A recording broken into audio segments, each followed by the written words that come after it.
Welcome to a new Fresh Plastic video.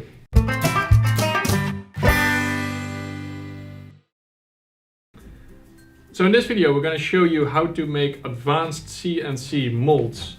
So these things tend to be quite complex and difficult to make. However, the upside is that once you make something, it's super detailed and accurate, so you can really make precision parts with it. And our boy Dari from the Netherlands is going to show you how that's being done. Hey, hoi. Hoi! So today we're gonna make a CNC mold. As an example, we're gonna make an iPhone case. It is a bit complex, but you could also start with something as simple as a keychain. It takes a couple of steps to make a CNC product. First you need to design your 3D model, then you need to order it or make it. You need to get it ready for injection, inject it and finish it up. Let's get started with the first part, making the 3D model. It is a bit detailed and it is a bit long, but afterwards you should be able to design your own mold. Yeah. Oh yes. Let's start. Let's do it! Welcome to the 3D modeling part of this video. In this case I'm going to design the mold in SolidWorks, but most 3D programs should do. I started by importing a model of the iPhone 7. From here you can design the case around the iPhone.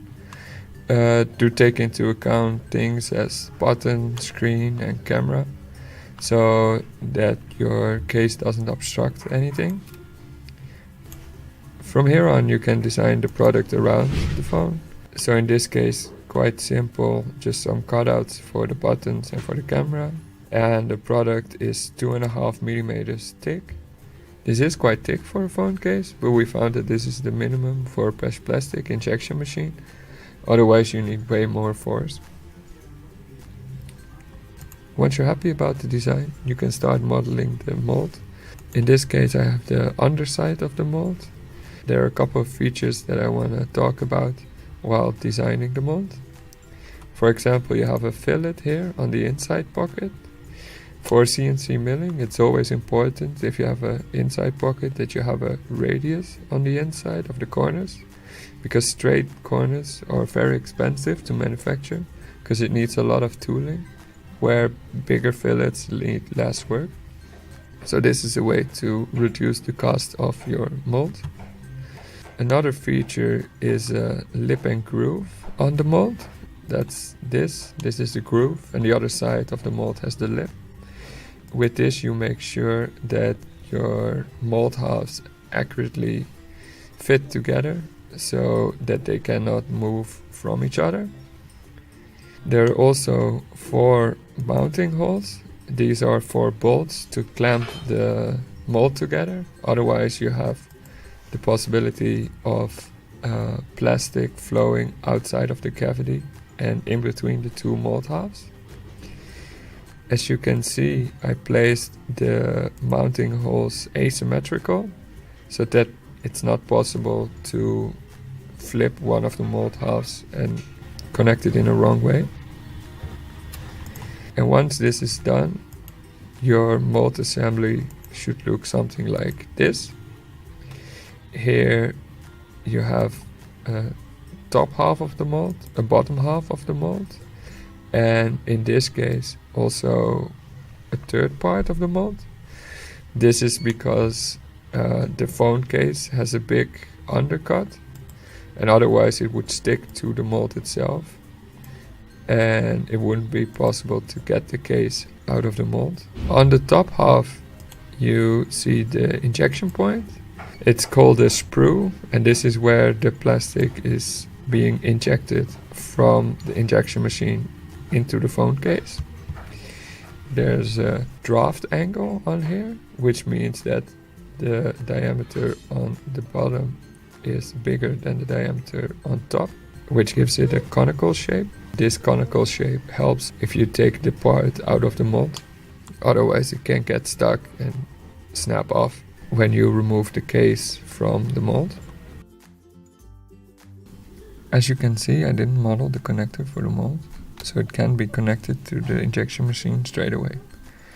This is because it would add a lot of cost to the mold. They would need to face off a lot of material, and the screw connector would be made from aluminium in the end. To solve this, I made a connector from some sheet metal and a plumbing end that can be screwed on the mold itself, and then it can still be used with the normal injection machine. Now the mold is basically ready to be produced. Do make sure that you think about how the plastic is going to flow within the mold. There's special software for this to analyze it, for example Autodesk Mold Flow, and here you can simulate how the plastic is going to flow. This can be handy, but it's not necessary. If you just think logically, you should be able to make a good guess. Okay, so the 3D model is done. Since we don't have a CNC machine, we will need to outsource it. So you can do this at various places. You often have local machining companies, engineering schools, or you can do what we did, is that we ordered it at 3D Hubs. They have a new feature where you can order custom CNC milled parts. Do take into account that this can take up some time, often weeks, so let the waiting game begin.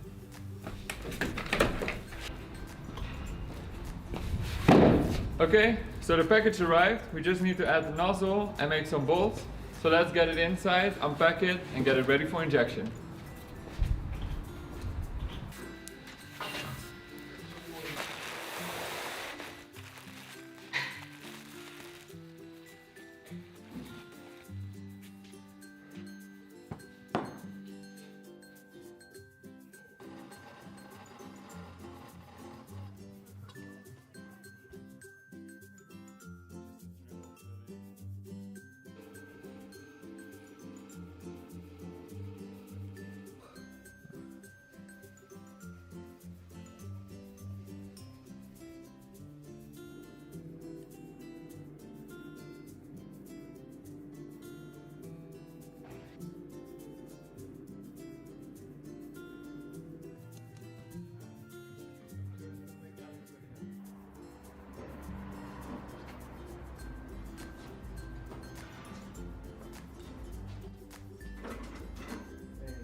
Okay, so here we have the final product. It didn't take a lot of finishing and it fits precisely around the phone. This is due to the precision of the mold. So if you make your own mold, make sure to take advantage of the level of precision so that everything fits really well together. You could also use it to engrave some text into your product. And now you should be able to design your own CNC mold. Alright, thanks Jerry, nice mold. If you would like to make this mold yourself, we share the drawings in our Download kit. You can just mill it and you have the exact same mold, but we recommend to make your own thing. We would like to see what you make with this technique. If you have any questions, feel free to post a topic in our forums, and see you again in the next video. Exactly. Houdoe! Houdoe!